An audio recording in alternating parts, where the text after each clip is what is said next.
যে পুরুষ ভালোবাসে তার কাছ থেকে আপনাকে কিছু চেয়ে নেওয়ার লাগবে না, একদম কিচ্ছু না।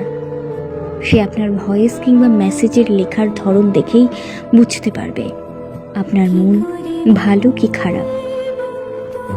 সে জানে কি করলে আপনার মন ভালো হবে এবং কোন ব্যাপারে আপনার মন খারাপ হবে। সে আপনার ছোট ছোট ব্যাপারগুলোও মনে রাখবে।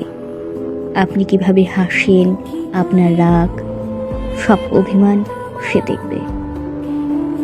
আপনি রাগ বা অভিমান করলে সে অস্থির হয়ে উঠবে। আপনার কোনো পরিবর্তন আসলে সহজেই সে বুঝে যাবে।